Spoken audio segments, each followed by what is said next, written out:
Guys, I'm really delighted to have back Mark Yusko, Morgan Creek Asset Management. It was very well received on a first chat that we had some time ago. And of course, is North Carolina based, so he's going to bring us the American take most certainly as well. Mark, where should we start? We've got the credit ceiling, or the debt ceiling, should I say. Is that credit card coming out? Is it going to be just political theater? Or could there be a risk that one of these days something gets a little bit disorderly out of one of these events? I think it's such a good question, Francis, and it is definitely political theater and has been for years. The idea that there is a ceiling that then gets raised every single time. And the way they do it is they take prisoners, literally, and then exchange for things that one party wants in terms of pork barrel spending. So it's just a horrible system. I prefer the Japanese system, which is, hey, we don't care about debt. We'll just, buy it all ourselves. So ultimately, to your question about does it matter someday? In theory, it should, right? Like if you're a household, right? Your household, my household, and we have income, and if our spending exceeds our income, we get in trouble, right? I mean, literally, we get in trouble. And in the old days, you went to debtor's prison. So for governments, it doesn't work that way because they can just turn on the printing press and print their way out.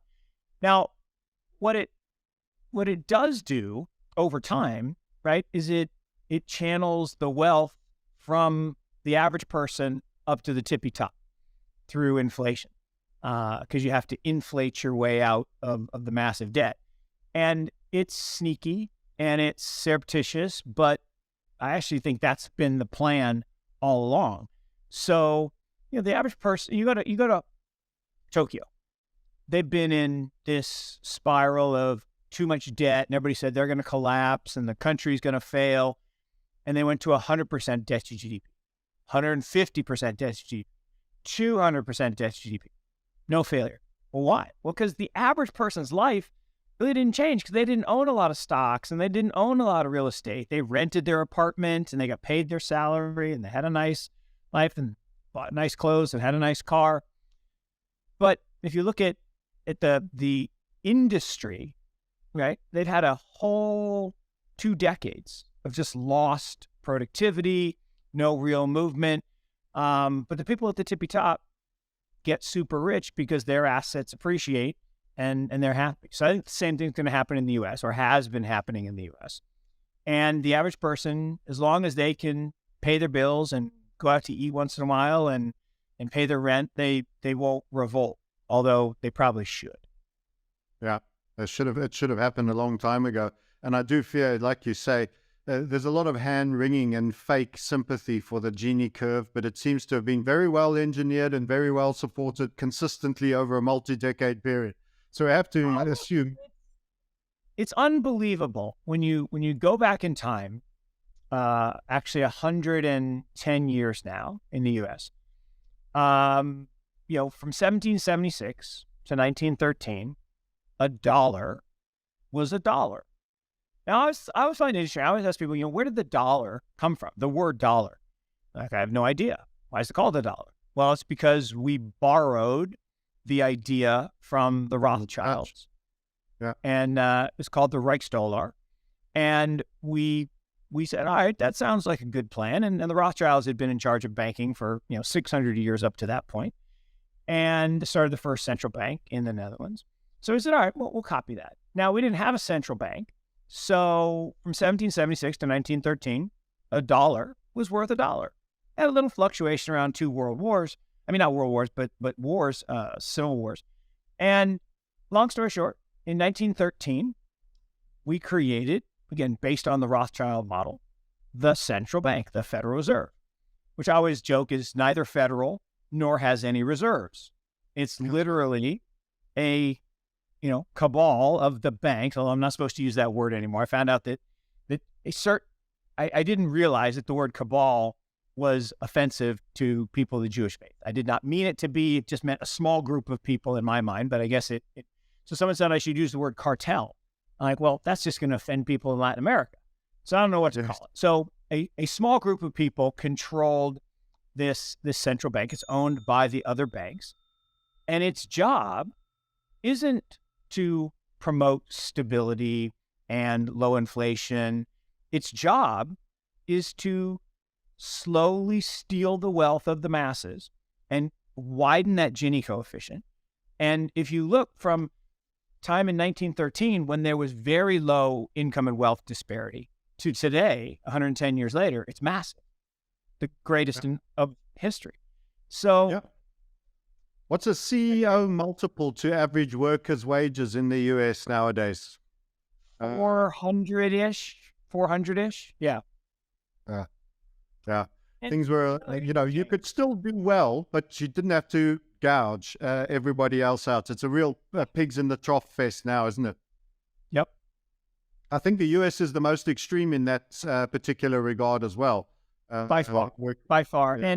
And it's very disconcerting when you think about, look, I have great admiration and great respect and great willingness to give founders of businesses that create new ideas and new jobs, let them make all the money they want in terms of stock compensation and ownership.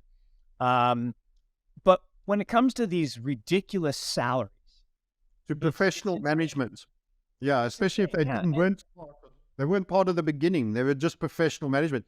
I think it was Goizata who took over at Coca-Cola, and his compensation made him an instant billionaire on options and everything. Right. And that was professional management. You have to say, no, there was nothing godly about him. The brand that was so well established, it had such huge momentum, and globalization was in its peak throes.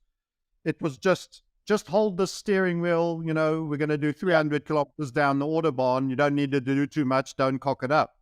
And he picked up, unforgettable levels of wealth in terms of all of that. How about, let's pivot a little bit to the Middle East if I can.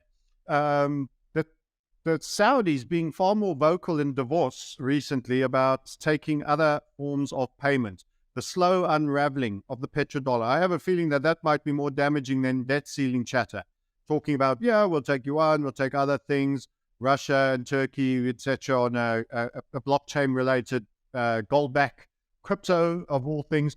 The emergence of these rivals. We spend a lot of time talking about it, but some big shoes are slowly starting to drop.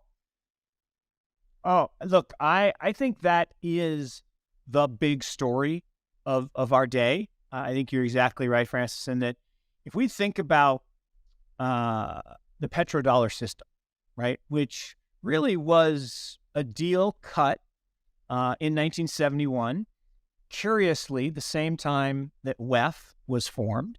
It's really not coincidental, right? The whole Nixon era in the U.S. So not coincidental that WEF was formed, and we cut a deal with Saudi and said, look, here's the deal. We will protect you at all costs, irregardless of what you do, to whom you do it. Even if you do it to us, we'll still protect you, as long as you price all oil-based transactions in the world in dollars. And ever since, that's what they did. And anyone who threatened that was disappeared, right? Yeah. So you think about Saddam Hussein said, no, I think I want to price oil in euros. Yeah. Vanished. Gaddafi said, I'm going to price oil in gold. Vanished. Yeah. He was also talking a lot about Africa, which is a huge continent, and the gold-backed dinar that he wanted to bring in to establish sound money. Yeah. And so a lot of crime. They threatened the dollar hegemony, and they were disappeared. So now suddenly we have this COVID event, which obviously, I shouldn't say obviously, but clearly now looks to me like was totally manufactured. And we called the flu something else and made, I think, the greatest policy error in history globally to lock down economies. But there was only an error if you didn't intend to do it and it wasn't part of the plan. Oh, okay, yeah. But I'll say there was intent. I'll go that far. And look, and it's interesting in that what it did is it created the beginnings of solidifying this two-axis world. And, look, whether it was WEF, whether it was China, it doesn't really matter in the sense that China is the huge beneficiary here and Russia. And China and Russia basically came together on one side. The U.S. and the West came together on the other side. Now, a lot of it has to do with the fact that 20 years ago, I make this case that tech was evolving and you had to choose. And in the United States, we chose to be awesome in social media. Like, we're great at Facebook and Instagram and TikTok. Oh, actually, that's a Chinese thing, but we're awesome at most of them, yeah. Right? China decided to be really awesome at 5G and AI. I'm going to argue those are more important. And so we have this developing schism, two-party world, and the lockdowns happen, and we use the dollar as a weapon, which we always have, and we impose sanctions on Iran, and we impose sanctions on Russia. And what happens? China says, you know what, Russia, we'll buy your oil, just send it here, but you have to price it in renminbi. And so things start to go downhill and oil prices start to surge, and the administration here in the U.S. says, hey, Saudi, our friend, here's what I need. I need you to pump more oil to get the price of oil down so I can get reelected. And Saudi, for the first time, says, pound sand. Like, whoa. We cut a deal in 71, and you're supposed to do this. And I'm like, we got new friends.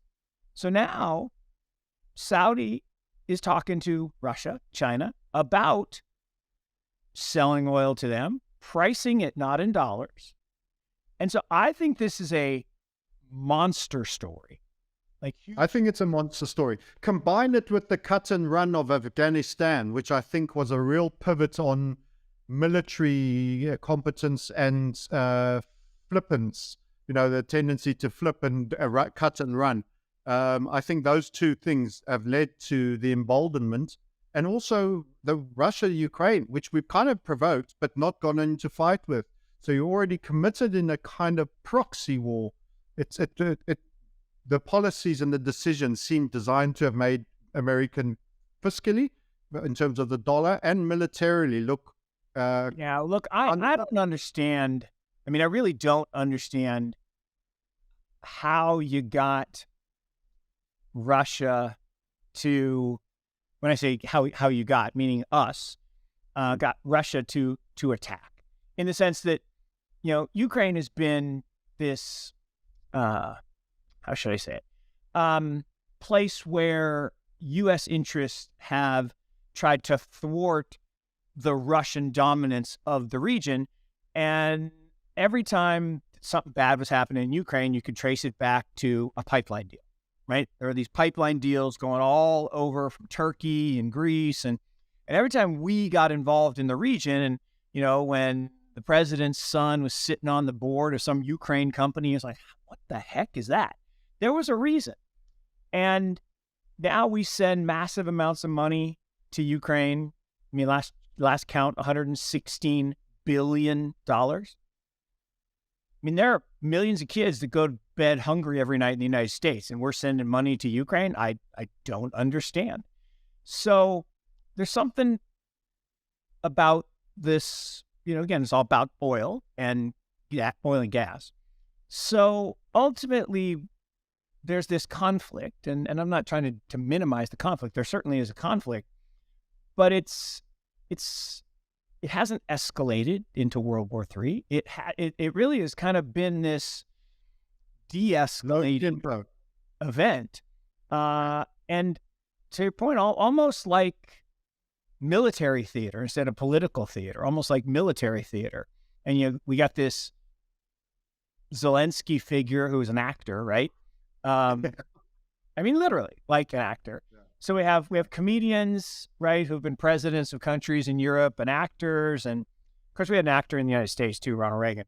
And we'll probably have one with The Rock, right, at some point. But it's an interesting dynamic. But geopolitically, the petrodollar system got cracks in it. The yuan-based system is surging. And here's my thought on that, Francis, in the sense that if you think about world reserve currencies, right, since the 1400s, they've lasted about 80-ish years.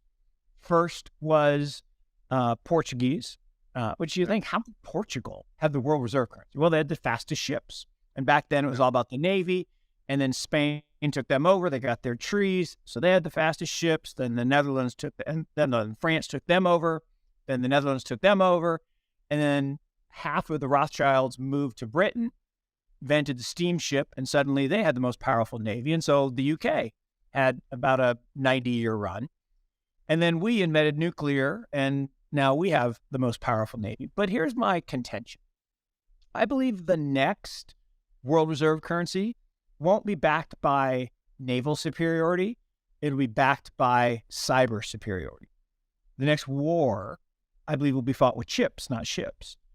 And so that's why China is so focused on AI, 5G, chip manufacturing, advanced materials. They have 96% of all the citations in AI in research. Yeah. Can I comment on that and interrupt your flow a little bit? Because that's fascinating. I've just finished reading Rijkaard's book, Sold Out.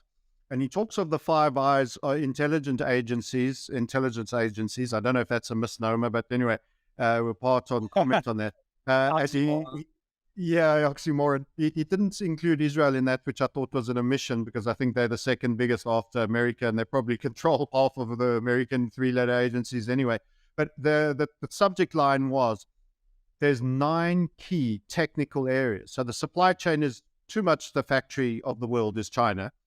They were talking about vitamin C and penicillin in Australia and New Zealand, all these various percentages that are over-dominated by the single workshop of supply.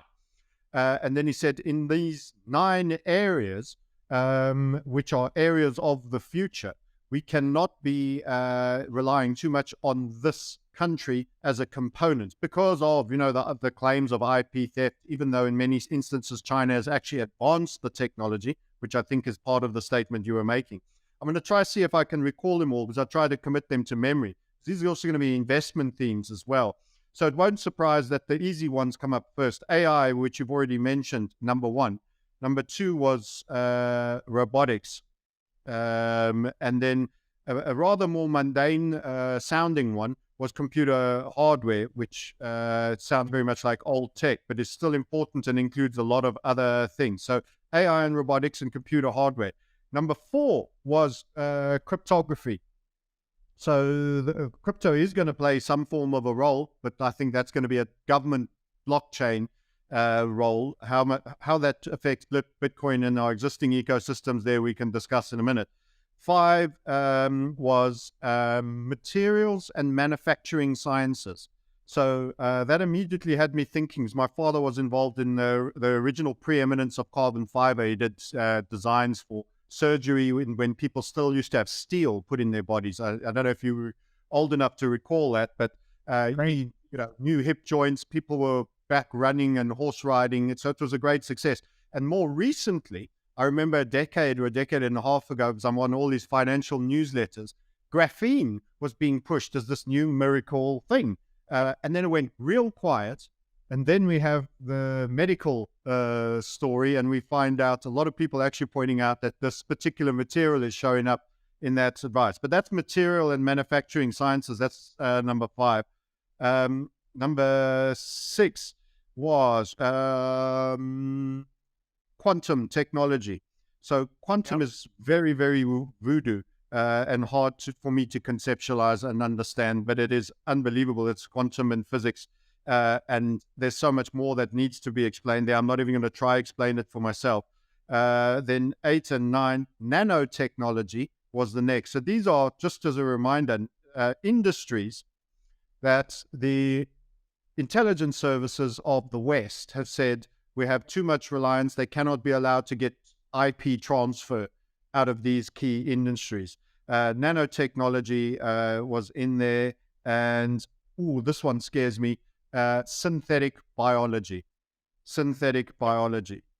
So this is literally your ear grown on the back of a pig, or your robotic transhumanistic arm. So these transhumanism types of agendas seem to me very interesting, and the whole tweaking of cells and various other things. So those 9 industries came up, and it was just really interesting to see you make reference to AI and China's lead role in that. And now that there's this allegedly at an intelligence level, the point to block on that. So yeah, I don't know if you'd heard that. I think it's so profound that you go through that list, in that everything that we talk about that edges up to military conflict relates to one of those things. I'll give you a couple examples. So I could never understand why Venezuela was such a big story for the last few years. Like, okay, it's a perfectly nice place to visit. It's a beautiful country. But it's really not a global superpower, and probably not something that should be, discussed every single day. But it turns out that there's a rare earth mineral called tantalum that is only found 2 places in the whole world. And one of them happens to be Venezuela. And you must have it in order to create these little babies, these little supercomputers that we all carry around in our pocket. And so we had to install, shall we say, a dictator who would then export some democracy. Yeah, and install some democracy, right? Yeah, some democracy. And look, and so it's stories like that where you think about whether it's cobalt, right? Which there are only a couple places in the world you can get cobalt, which you need for EVs. And on that point, if I could jump in, cobalt, I don't know if you saw that Joe Rogan mini snippet that was going around from the cobalt expert, and he virtually was saying, he didn't use this phrase, but virtually all cobalt mining is blood cobalt, as in the way that you would say blood diamonds. So it's literally kids in flip-flops in Africa scratching in the dirt with hand shovels and various other things. And he showed a lot of imagery. It was quite contentious. So there is no ethical cobalt collection, and a lot of it's from Africa. Well, no, and the same thing is true of so many things. But at the end of the day, tech is here. I mean, you and I are talking from halfway around the world to each other live in HD. And I always say I wish it weren't HD because I look better if it's kind of fuzzy.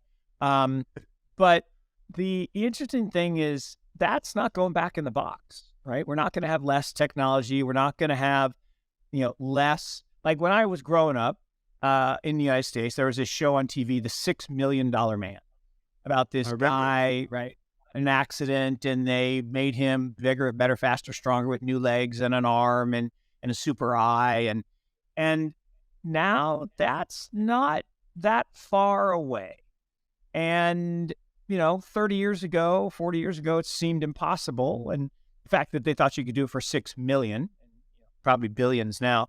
But it is interesting in that all of this does go toward military and global superpower superiority because it's about tech. And, when I think about China in particular and the U.S., the U.S.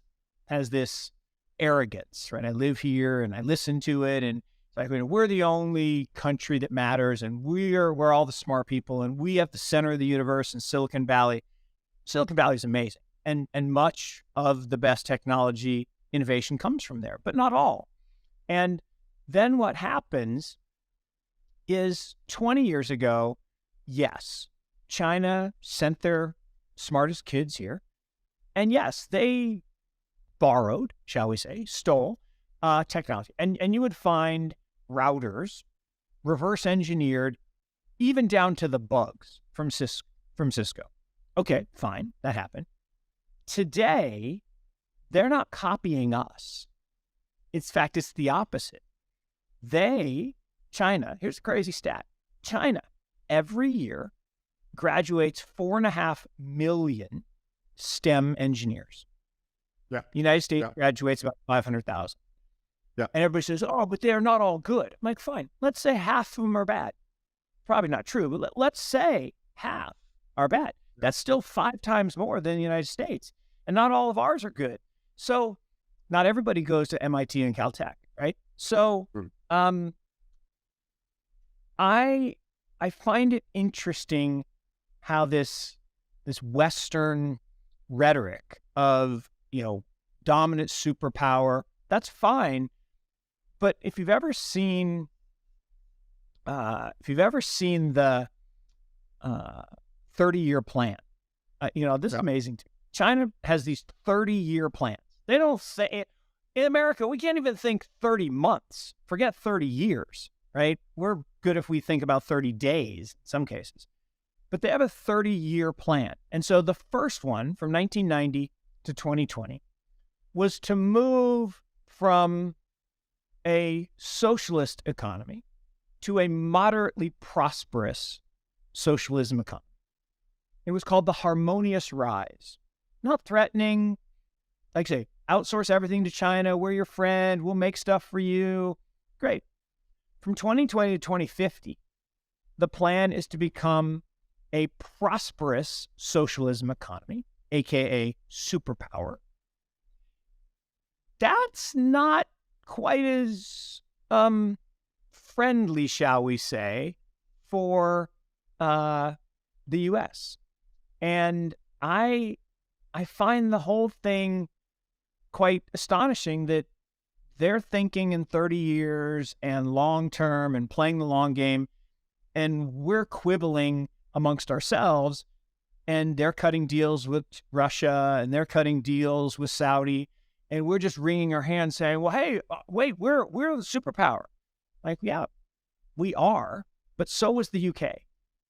The UK was, past tense, the superpower, right? America was an emerging market run by a gang, and that's no longer the case. So things do change.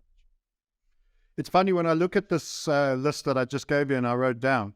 You mentioned a movie, and I feel the Terminator series is my choice of movie, because when you talk about AI, robotics, you talk about computer hardware. There was also networks and telecommunications as part of that. Crypto. We had Bill Gates, apparently this went round. He had registered an interesting number of patents. It was all the sixes that had a workout chip in the body and a blockchain wallet that was credited for push-ups performed or exercise performed under command. So like sort of a payment mechanism for exterior or physical work done. And then you go quantum nanotech. You think of all of those things. I don't know if you recall the second Terminator, where they had the guy that melted and could go through the floor like a lump. They could reassemble, and he was like liquid mercury. And I have a feeling that every single one of these are globules of mercury that are all coagulating and coming all together. And it is this Terminator 2 weapon. And it is military, as you mentioned. It's totally military, but it's military. It feels like government against citizen across. Yep.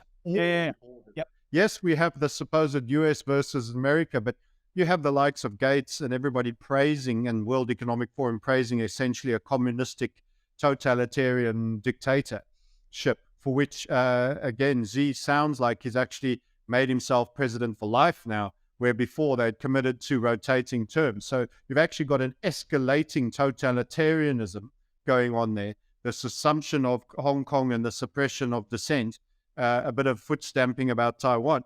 And it seems like all the components, that flowing mercury into this monster before us.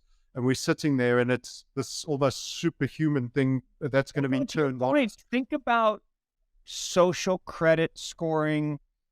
Think about access. This whole zero COVID fiasco was very dystopian, right? And the carbon footprint, because that got mentioned again in Davos recently with all the payment systems, where you bought, how you bought, what's your contribution to carbon.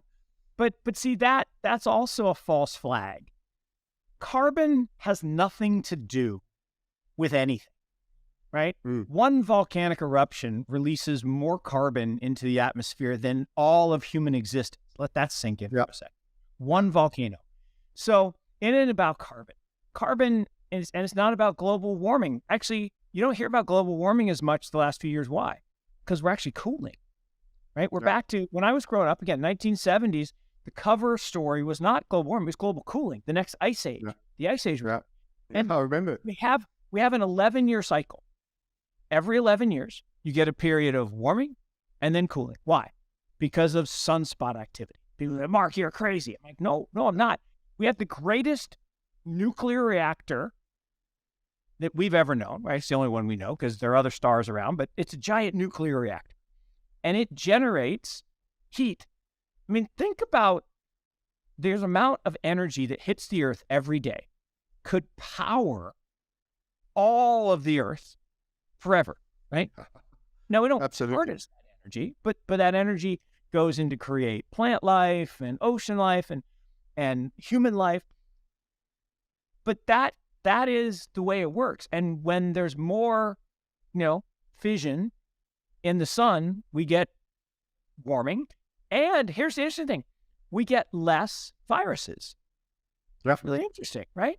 And when there's less activity, we get cooling and there's more viruses because viruses come from the atmosphere, right? They come down from the atmosphere and they get burned up by the radiation unless they don't. And if they don't, and here's the funny thing. There was a paper, I love this. There was a paper written in 2017, okay, 2 years before COVID, that said in 2019, fourth quarter 2019, actually had it down to almost the day, fourth quarter 2019, there would be a new pandemic based on solar activity. And it would happen, this is the great part, they said it would happen in the mountainous regions of China and then spread to the rest of the world. In 2017. And that's some guess. Yeah, that's some guess, right? And it's just math. And then what was interesting is if you look at, again, sunspot activity in the beginning of 2020 and 2021, it went right back up. Yeah.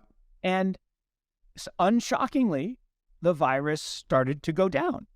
And then it mutated to try to stay alive. And when you mutate, it gets weaker. And now it's the common cold. And lots of people are going to catch it, but have very little symptoms because it went from being the flu to the cold. Like, here's the crazy thing. You and I, we probably got a cold this winter. I got a cold this winter. It's possible that we have a mutation, a fragment from the 1917 Spanish flu. Yeah. That's unbelievable to me, right? That this virus could mutate over and over and over every year. And for 100 plus years, it can survive, but it becomes weaker and weaker and weaker as it mutates. So I find all of this very, like you said, like this coalescing is if the powers that be, okay, which are all interconnected, right? People forget that, Bill Gates' mom was friendly with a whole bunch of people in the West, and then they magically got the contract from IBM to become the operating system when there was a far superior system called CPM down in California that should have got the contract. Although I heard that was a self-inflicted wound. So IBM flew to Seattle, met with Microsoft, and like, no, you guys are a bunch of young hippies. No, went to California, but the guy, it was a husband-wife team, and the guy was like, got to sign my NDA. And IBM's like, dude, we're IBM. We don't sign NDAs, right? You either want to be with us or you don't. And he wouldn't relent, and they went back and signed the deal with Microsoft. So, but Microsoft never would even got the chance if it weren't for Bill's mom.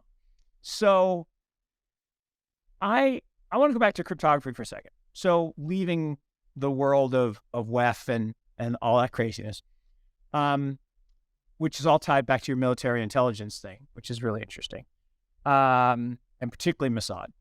But if you think about cryptography, why is cryptography so important? Cryptography is really important because it allows the creation of unique assets in the digital world. And that's a really, really, really important thing. So what Satoshi Nakamoto gave us, whoever he, she, they are, yes, Bitcoin's wonderful and amazing and very important, but it's more than that. It's the ability to create a unique asset in the digital ecosystem. And what does that mean? Well, again, record albums.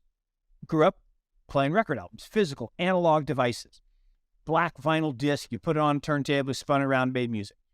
Well, then they're like, well, but I could record that electronically and call it an MP3 file.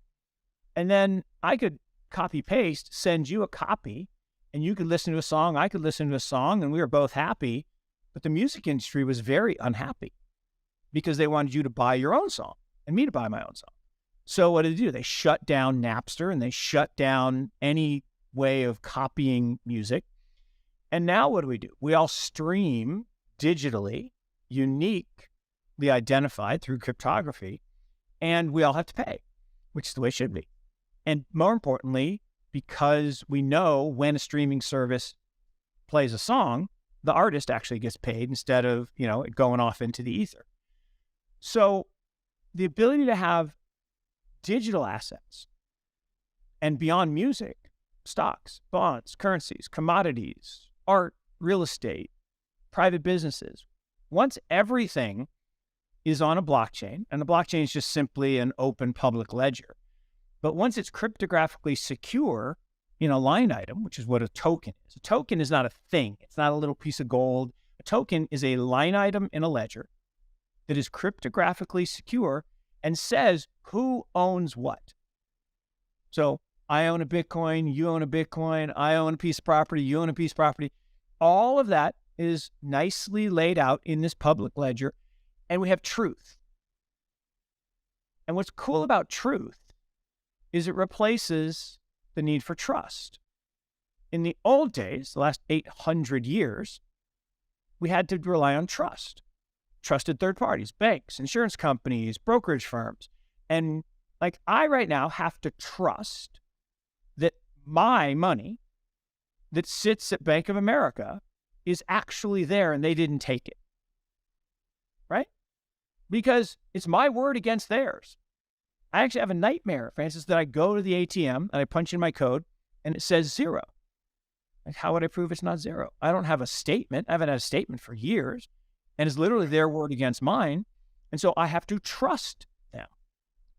Well, if I have a Bitcoin on a hard drive or on a cold storage device, I don't have to trust anybody. I have truth. I have an entry on a ledger that says Mark owns that Bitcoin. That is frightening for the powers that be because they like being the trusted third parties, right? Bank of America likes the fact that they can tell me, oh, I'm sorry, you can only transfer $25,000 out of your bank account. What do you mean? Custodianship. That one in the whole. And it's like, no, I'm sorry. That's the daily limit. That's all you can take. That's unbelievable to me. It's supposedly my money, but it's not. It's the bank's money. I have an IOU, and I trust that they'll make good on that IOU. But in this new world of cryptographically secure assets on blockchains, don't need that. And that is extremely frightening. And here's the one thing. Jamie Dimon was in Davos, and he got up and he was, pissing all over Bitcoin and saying it was a Ponzi, and everybody got mad. Guys, don't get mad. Celebrate. Celebrate what? The guy's a jerk. I'm yeah, but here's the thing. He's one of the most powerful people in the world. You may not like him, but just factually, he, in charge of JP Morgan, is one of the most powerful people in the world. Full stop. Okay. He gets his 10 minutes of fame at Davos on CNBC. He could talk about anything he wanted to. He could talk about the weather. He could have talked about crickets. He could have talked about anything he wanted. What is he talking about? Bitcoin. He says, no, well, that was because Joe Kernan made him. Look, when you get interviewed, you don't have to answer the question. You deflect and redirect, right? You could ask me a question, and I could decide I want to answer that question. Or I could say, Francis, I'm going to deflect. I'm going to talk about what I want to talk about. Yeah. So Jamie could have deflected, but instead he talked about Bitcoin. Now, why did he talk so negatively about Bitcoin? Well, because it threatens his hegemony. It threatens the bank's hegemony. And here's the thing. I have this thing that I believe. You can judge the quality of an idea by the quality of its detractors. If you have an idea and no one cares, it's really not an important idea. If you have an idea and the average person disagrees with you, not really that important. I did see that clip you're referring to. I did see that clip. He praised blockchain, however, the system. He just doesn't think much of the token. So he's seeing it as a payment system as great significance in the great future. He's back to what you said, Francis. He understands that SWIFT and ACH and Fedwire are 70-year-old technology. They're slow, they're expensive, they're insecure. And blockchain, using cryptographic security, is far superior. But right now, Bitcoin used blockchain to create a banking system, can't call it a bank, but a banking system, a financial system that doesn't need him. So he's like, whoa, no. That Bitcoin, that's bad. But this blockchain is good. And he's trying to create something called JP Morgan coin, right? In fact, but don't you think, given that we're run by the banking cartel, that's exactly the outcome they want? They're going to take on that which is good, which they can expropriate, because there's no Satoshi. They don't even have to pay a license fee. They don't have to do anything to anybody. They can build a chain. No one's going to charge them for the IP. It's a free railway system, and put their own trains on it on the basis that we don't need your token. We need the infrastructure. And that's exactly right. That's what's coming, and that's what CBDCs are. And that's why look, China's already there, right? China has a CBDC. They are using it for surveillance. They're using it for control. And look, it's a dystopian future if it is. Governments convert fiat into central bank digital currencies, because they're not cryptocurrencies. A cryptocurrency is a decentralized currency that isn't controlled by any centralized authority and can't be devalued and can't be controlled. But I don't know if you're it wasn't created by them. They want to create it by them, and they want to control it. And I don't know if you've seen Augustin, whatever his last name is, the guy from BIS. The guy, he looked, I used to say he looked like Jabba the Hutt, but no, he looks like Kingpin from the Spider-Man movie. He looks like Kingpin. He's a giant guy. Bigger, just... Yeah, I've seen him. And he says, well, of course, we should control your money. Of course, we should be able to say, if you don't spend your money by Friday, it goes out, it disappears. Or, how about this? You get paid on Friday, have a couple cocktails, you drunk text about the president, and you wake up the next morning and your money's worth 80 cents on the dollar. They could do that. Or let's say Walmart pays the government extra to say, you know what? The money doesn't work at Target. We want it to work only at Walmart. That could happen. And people are like, it'll never happen. Yeah, it'll happen. And so we need to opt out. And so, look, we're all going to live where we live for now. And in so doing, you have to subject yourself to the rules of law in those areas and the fiat in that area. But I don't have to have all my money in fiat. I can take some portion of my wealth out of that fiat system, out of what will eventually be that central bank digital currency system. And I can put it in this other system, Bitcoin, and it preserves that wealth away from the decimation. And people say, well, but they'll just make it illegal. Like, well, right. But they've tried that, right? They tried that with gold in 1933 and it didn't work. We still have gold. And they'll do all kinds of stuff. Like they cut off Binance from SWIFT the other day. Okay, that makes it harder to transfer your Bitcoin or digital assets back into fiat, but not impossible. Can I come in on that point as well? Binance cutoff actually, and the Russian appropriation of their funds actually hastens the collapse of your particular payment system. Because Correct. people think you're making too many moral judgments about who's good and who's bad and who should be allowed to use the system. Instead of being agnostic and utilized by all and accepted by all and never under question, you now think, well, we've got to be careful about using this system because recently we said X, Y, Z, and they might not like us. And when our money's stopping over in one of their banks, it might suddenly get frozen, etc. So in essence, those activities that appear short-termist to gain are actually long-termist, the death of that particular rail. And the SWIFT system, the ACH, and the dollar freezing of assets actually is short-sighted, I would argue. Is that correct? Totally agree. Totally agree. And again, that's incredibly powerful analysis and insight, which is exactly right. But that's the nature of short-term thinking that plagues elected government officials, right? If you know your time is limited, right? You have to get elected and your time is limited, then you're going to make decisions that make you look good in the short run and that, buy you votes in the short run. And right now, we collectively, the United States, have decided that China is the enemy. We always have to have an enemy, right? We had the USSR when it was the USSR and, Russians and communists, and that was the enemy. And then that kind of went away. And then we had a period where we didn't really have an enemy. So we created a bunch of little enemies, and there was the Nicaragua scandal, and there was, Afghanistan and Iraq. And so we always have to have an enemy. Now we've basically made China the enemy. And the reason we made China the enemy is because they actually threaten our hegemony. And I get it, but it's kind of like, I describe it as China's play and go, which is this amazing strategy game, which is not about direct confrontation, right? And I'm not a Go expert, but Go is about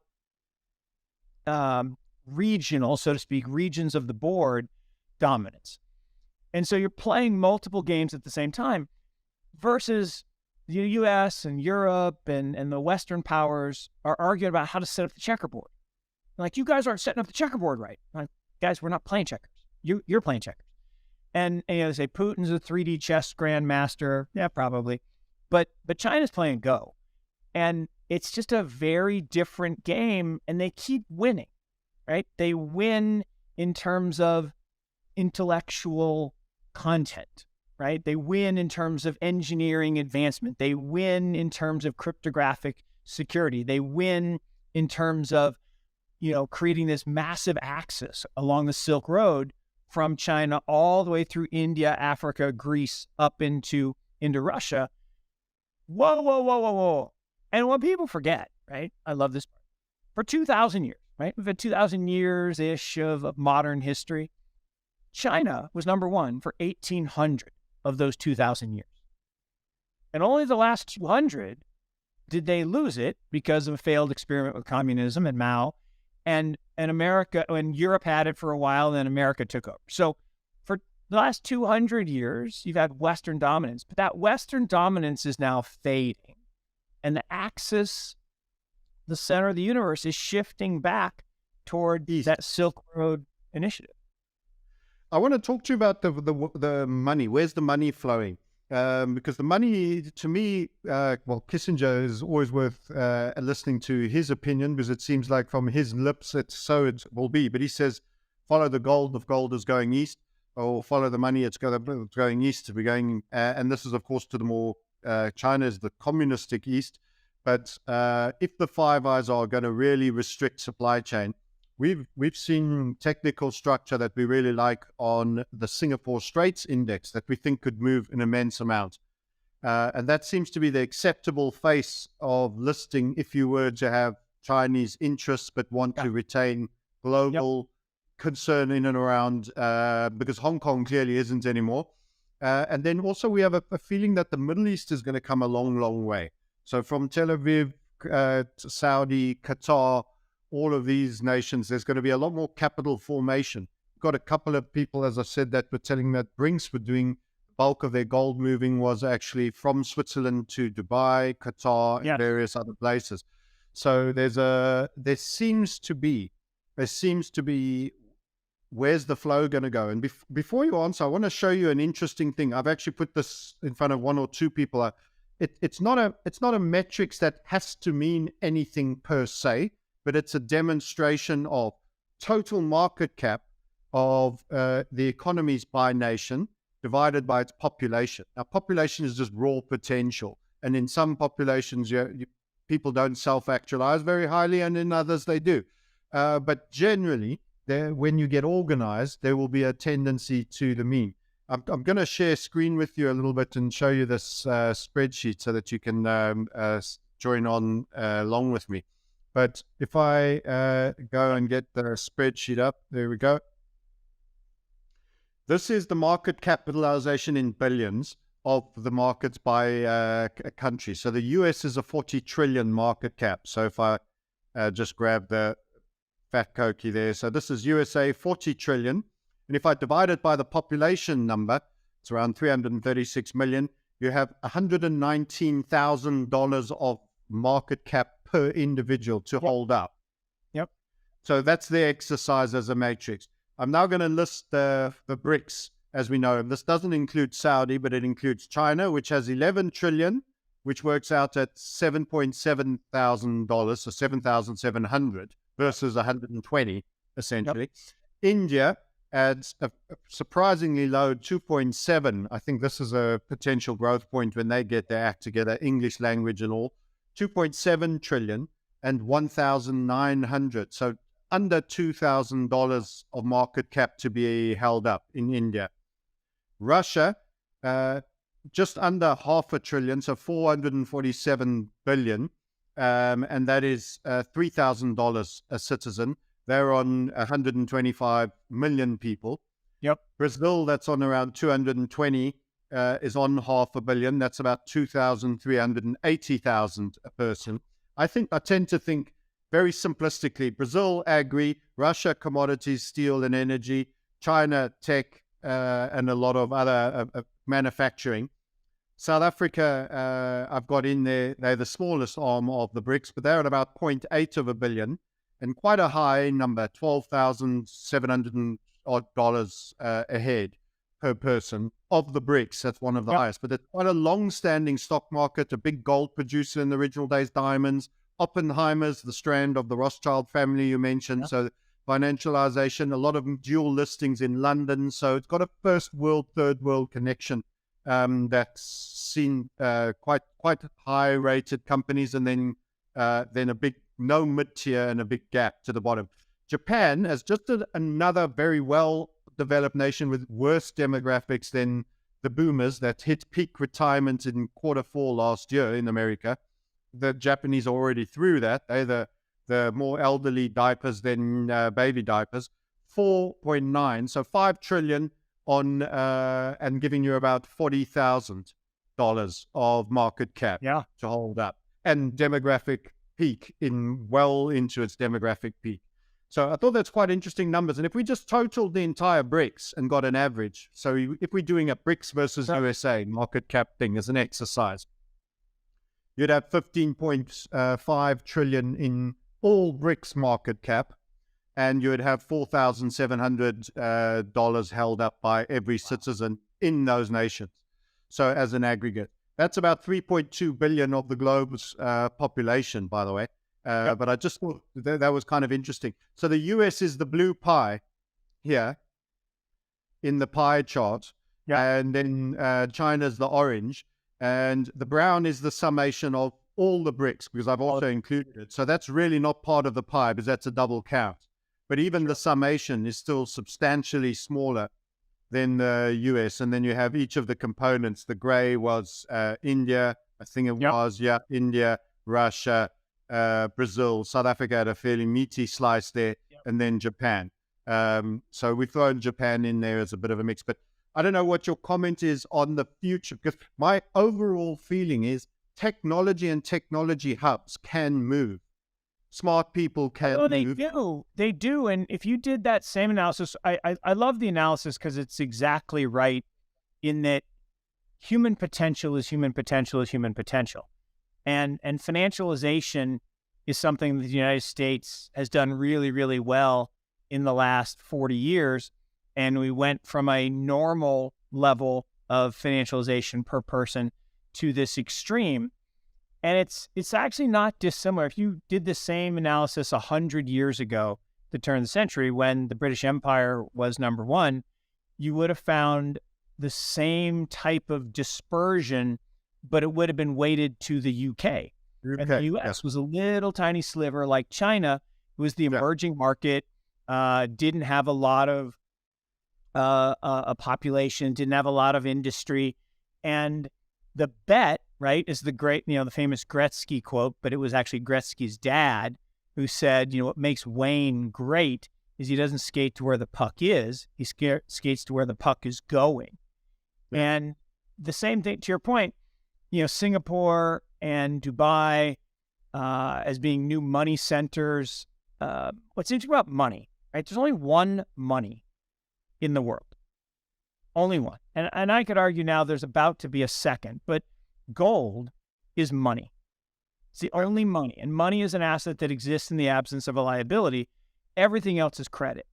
And credit and currencies exist in every country, right? And, in America, we have green pieces of paper, and in China, they have red pieces of paper. In Israel, they have yellow pieces of paper, but they're just pieces of paper. And ultimately, they're all backed in some way, shape, or form by gold at central banks or other currencies held by central banks, etc. But ultimately, Bitcoin, I believe, becomes digital gold, becomes a digital version of gold and sound money going forward. So the next 5,000 years, my guess is we migrate from physical gold to digital gold. But there's still only one money, which is this asset that exists in the absence of a liability. So central banks will hold these money assets, gold, ultimately, and Bitcoin, and then they'll build the credit system on top of that. And to your point, if you just think about mean reversion, the credit creation and the financialization in the BRICS as they mature. I mean, here's the thing. Take China, right? China took 700 million people, right? Which is basically the US plus Europe, out of abject poverty out of the last 30 years. So they went from total poverty to lower to traditional middle class. Not upper class, not wealthy, just middle class. Those 700 million people are going to move up the value chain. And, one of the things that I heard a long time ago, and I loved it, and it explained the big commodity boom 20 years ago, was when you reach middle class, right? When you come out of poverty, the first thing you buy is an air conditioner, right? Because you want your life to be comfortable. So the first thing you buy is an air conditioner. Then you buy an air conditioner for your parents. Then you buy an air conditioner for your uncle. And so air conditioners, interestingly, take 11 pounds of metals out of supply. Copper, aluminum, etc. So every, commodity went on a bull market as those 700 million people came out of poverty and bought their air conditioner. Well, once you get an air conditioner, then you want to buy a scooter. And then you want to upgrade to a car, and then you want to have an apartment, and then you want to have a computer, and then you want to have a television. And ultimately, all of these things occur. And so this idea that an aging West, where every single day in the United States, 10,000 people turn 65, right? And I'm getting closer and closer to that every year. But interesting thing, 65 to 85-year-old people, they're not very productive. They're perfectly nice people, but they're not very productive the way we think about productivity. And they divest out of the stock market a whole bunch and out of divest. Yeah. Well, they divest at age 71 and a half because that's the law. And again, 10,000 people every day turn 71 and a half, and they have to start divesting. And that divesting is going to be about $1 trillion a year for the next 20 years, $1 trillion. And that'll go from stocks to bonds. Because again, when you're in your 70s, you hope you have a good long life still, could live another 30 years, but you favor liquidity over growth. And so that's probably going to continue to put pressure on interest rates globally in the West. And it's going to continue to make the governments able to overspend and issue massive amounts of bonds. So ultimately, your analysis of market cap per person is really, really important in that over time, individuals move up the value chain. And as they move up the value chain, they have very repeatable patterns of consumption. So if you look at certain countries, China, it's like being in the United States in the 1970s. And they're going to reach the same level of financialization and consumption. They are a manufacturing economy. They'll eventually be a consumer economy. And Vietnam and Cambodia and all these other places will become the manufacturing. Those are the ones I'd almost wait rather, because interestingly enough, China had a negative population growth last year. I don't know how much it had to do with experimental medicine, but they are certainly being rounded. But you've got Indonesia, for example, demographically, which have a great youth curve. That whole Southern Asian, though, the strips and the bits. And when you have if you're a great successful businessman in Indonesia, you're probably going to either list in Jakarta or you're going to probably go to Singapore. Singapore is, it's only in America that the listing has to be in America. European companies have listed in London or in Frankfurt. And in the same way, those other smaller, but that conglomeration of nations will see the localized Switzerland head for banking and finance as being Singapore. And I think as energies and the new tech moves, I have a feeling that tech is going to shift a little bit. Some of the best minds are going to go to Tel Aviv, back where I think it's some of the best secrets have already been appropriated. And you're going to see the tech now actually coming directly out of Saudi, Tel Aviv, maybe even Turkey to some degree, and Qatar. And we're going to start seeing something more innovation rather than petrochemicals. And we probably see some mine. They've got micro cap market caps at the moment. But I do just feel if we're buying a tracker, an index fund of the globe, right now America looks real expensive, has commanded a premium for a long time that I no longer feel it earns. And I think if you want to be ahead of the money wave, where do you position? Because it's by being early, not too early. You can have a bumpy old ride. But if you're doing a tracker for the next 30 years so that you have a great retirement, or even into your retirement, you have something that's still shown growth, even though you might want income, you're going to have doing so much growth, you can even divest and still be growing your capital and moderately. Where do you want to be? Where's the multiples coming? And I think divesting away from the demographic turn and seeing a bit more of the tech no longer just being a pure San Francisco play and other nations and hubs. And I think that there's other places where the scalability, and when I was listening to you talk on China, there was all the IP theft. Huawei had actually quantum leaped a lot of the other makers in terms of its receptors and technology, and they've got the facial recognition and everything going on, and that's camera work and that's everything. In terms of implementation and a lot of things they've actually surpassed. So we just don't hear it because it's not well marketed to us by Fortune magazine or Time or Newsweek. But the notion that there's one place in the globe for any new innovation in the technological space, I think is going to fade quickly, and we're going to start hearing about the new heroes. And it wouldn't shock me if it's Chiang Mai and Beijing and Tel Aviv and these places. And then you're going to start having some major equities that are going to make markets and indices, much like how Apple made the NASDAQ or Cisco or one of the others. And then you're going to see others clustering around it as the new hot thing. And I think the money is going to flow. And I feel, does that lead to a macro stagnation in the States? Like you've seen, don't forget Japan hit 40,000 on the Nikkei in 89 and has not got anywhere close since, despite a huge amount of inflation now in commodities. They were the buy the damn dip team long before anyone else was.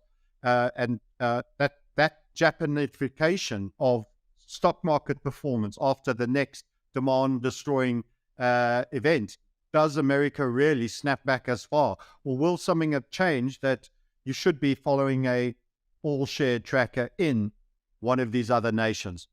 Yeah, totally agree. And, on all parts. And there's a famous song in the 80s by a band called The Vapors, called Turning Japanese. And Yes. we are definitely turning Japanese. And, if you look at Japan, what happens in Japan, if you fast forward 11 years, that's what happens in the United States. So whether it was the peak in 1989, we had our peak in 2000, whether it's the downgrade of bonds in 94, and our bonds got downgraded in 2005. So all the things happen 11 years later because we're demographically just 11 years behind them. And all of those things are inevitable, right? You can't fix demographics. You can't, turn on immigration and fix it. You can't make people stop aging. And demographic patterns repeat, right? We know at age 14, you will consume the maximum number of potato chips in your life.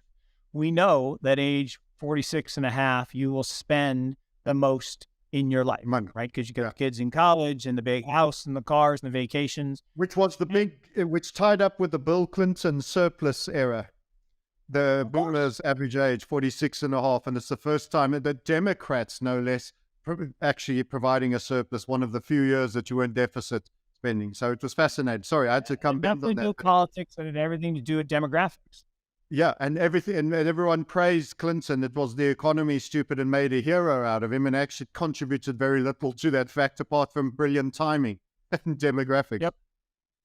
Yep. Now look, and that is the way the world works. And to your point, most people have no idea that there are 220 million people in Indonesia. I ask people all the time, how many people in Indonesia? I don't know, 25 million. I'm like, no, that's Australia. He said, it's like, come on. 220 million people. That's a lot of people. And they are changing. So, think about exchanges, right? There's a new digital exchange in Indonesia. And as people embrace digital assets, that exchange will do well. Now, maybe they make the same mistakes that FTX and others made. Hopefully not. But, to me, FTX is an example of bad people do bad things. It's not a failure of crypto. It's not a failure of the model. 538 banks have gone out of business since the global financial crisis in the United States. No one talks about the end of the banking system. No one talks about, we should shut down all the banks. One exchange went bad because a bad guy and gal did some bad things. That's not the end of the world. So ultimately, we will migrate from traditional finance through centralized finance, ultimately to decentralized finance. Ultimately, everything will run on blockchains, the same way that all of tech used to run on COBOL and Fortran. Then it migrated to Spark. Then it migrated to DOS and Windows. Then it migrated to TCP/IP. Then it migrated to iOS and Android. And eventually it will run on blockchains. And it's as inevitable as the sun rising tomorrow. It's just going to happen. And you can fight it if you're an incumbent, but ultimately incumbents lose to the disruptors. And to the conversation we had earlier, you can either embrace it or lose. And my feeling is incumbents are always afraid to give up the good to go for the great. They're afraid to disrupt themselves, and that's why they get disrupted. And I think the tech cycle of disruption is far faster as well now. Yeah. So, we had peak Apple. Who knows? Maybe at some point, they're so cash generative, it'll take a long time for it to go wrong, but, eventually, potentially. Yep. Yeah. So what technology you've spoken? Sorry, carry on. No, I was just saying, I enjoy the conversation. I look forward to doing it again. I do have to jump. Yes. No, absolutely. But well, I really do appreciate your perspective. You come at the macro landscape from a very unique place of data and analysis rather than opinion and narrative, which I really, really enjoy. So I really enjoy these conversations and look forward to doing it again. Yeah, absolutely. Mark, how do people find the website? Give them a shout out if they wish to engage in Yep. asset management. So Morgan Creek CAP.com is our corporate website. And then, I'm on Twitter at Mark Yusko, MarkYusko, and pretty accessible there. And as my wife says, I'm on it too much, but I enjoy it. What I love is, because of things like Twitter and because of the digital age, again, you and I can have a conversation in real time halfway around the world and get to know each other and become friends. So I appreciate where we are. I do agree that, we are in a difficult period right now from a macro perspective and a volatility perspective. But if we take that long view that you described and that differentiated view of thinking about where's the puck going, to torture the hockey analogy, we'll all be better off. And the more people listen to shows like yours that actually encourage dialogue and debate in search of truth rather than just, constantly spewing the current narrative. So love what you do, appreciate being part of it, and look forward to doing it again. Absolutely. And with that, we'll end. Mark, thank you so much for coming on, and we look forward to that moment when we speak again. Till next time. Thanks, Francis. Be well.